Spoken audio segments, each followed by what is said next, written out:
Hey guys, it's Heidi from YA Bibliophile, and I am actually here with an In My Mailbox vlog. I wasn't going to do one this week, and so I wrote out my whole post, which you've probably already seen. But then my mom called me to tell me that my aunt, Margot, they owned the house that I used to live in, and a box had been delivered to me there, and it was an amazing box, so awesome. It's like 20-some books that Scholastic sent me. It's their Spring 2012 Librarian Preview box. And so I will be at the NCTE conference all week, or this coming week, and so I'm not going to be doing In My Mailbox then, so I wanted to share them. If you get annoyed by the fact that this is my computer camera and it doesn't really match up, I'll list the titles below. But some of them, oh, I should probably turn my phone on silent, sorry. Some of them are books that are a little young for my library, and for my students and for this blog, but I am going to give them to the librarians that I work with and whatnot. So it's just a wide variety, and I'll try and go quickly. The first one is called Titanic: Voices from the Disaster, and this one is actually really cool. It looks a little young. It's ages 8 to 12, so grades 3 to 8. And what's neat about it is that it's like a story, but it's also full of like actual pictures. And you can't really tell that's an actual photo, and quotations and newspaper articles, and it's got all kinds of information about the actual event. So, well, where I believe, if I'm understanding it right, the story is kind of based on the truth, but the author kind of makes up how things might have went. It's all based on like actual people in the book and based on actual events, and the back like cites everything. So they get to read the story of it, but also get like actual information. So that looks awesome to me. Dear America, this one's the Diary of Angeline Reddy, and it's called Behind the Masks. It's 1880. It's a Wild West one. My students always love the Dear America books. This one's coming in March, and this one's coming in January. Pandemonium by Chris Wooding, not the Lauren Oliver Pandemonium. It is a graphic novel. It will be, these are in black and white, but it will be in color. The first few are in color. And Chris Wooding is pretty popular in my middle school. This one is coming in February, and it's for grades 3 to 7. So, and again, that's just a guideline for grades, but this one I'm pretty excited about because Henry Winkler wrote it. If you know him, he's the Fonz from Happy Days. This is a second series. This series is Ghost Buddy. The other one is, what's the other one called again? Hank Zipser. But this one's called Ghost Buddy, and it's a little bit younger. This is grades 3 to 7, ages 8 to 12.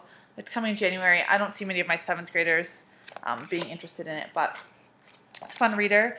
Mungle Trog, Small Giant, Big Adventure. This one's coming in March. Apparently it is soon to be in a major animated feature, and it is grades 2 to 4. Munkle Trog. Looks kind of fun, kind of cute. The Chronicles of Avantia, First Hero. This one looks kind of cool. It is coming in February, and it is grades 3 to 7, ages 8 to 12. And that looks kind of fun, a fantasy adventure series. This will be great for my kind of reluctant readers. It's nice because it's not super long, and since it's going to be a series, I'm assuming it's going to really keep them reading.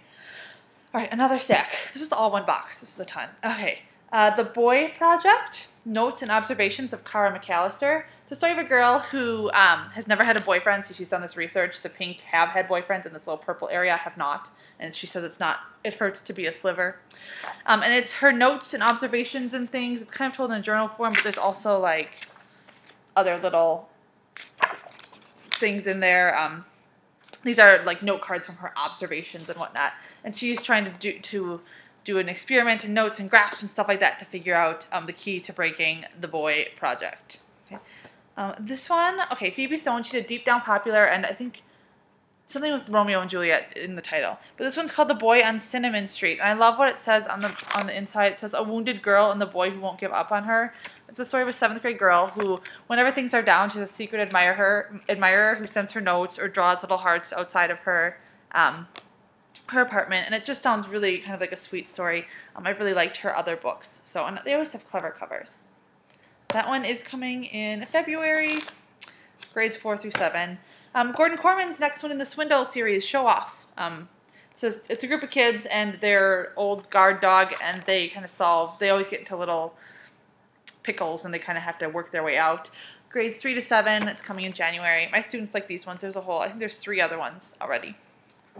The Mad Mask by Barry Lega. I'm sorry, I don't know how to say your name. This is book 2 in the Archvillain series.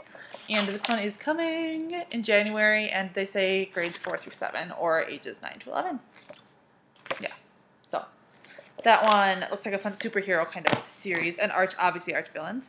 The One Dog and His Boy, this one's coming in March, and I would say it's a middle grade. It is, they say, grades 3 through 7. And this one, it's a story of a boy who just really, really wants a dog, and his mom says, no way is it ever happening. But then for his birthday, he gets a dog, he gets to go pick it out, but he doesn't realize that it's from a rent-a-dog place, so the dog is gone when he comes home from school on Monday. Which is like terrible. Why wouldn't you tell your kid that it's not their dog forever? So he and his friend decide they have to rescue his dog and then run away. And that's their story. Dream Sleeves. This one's coming in April. It's a really pretty cover. You can't really tell, but it looks really nice. Ages 10 to 14 or grades 5 through 9. And it's the story of a girl who just does not have a very good home life. Her dad drinks, and they just kind of deal with that. But she doesn't really leave her home very often, from what it says. And she has this journal that she fills with dreams and the things that she wants to do, and the person she wants to be. So it sounds kind of like a bittersweet story.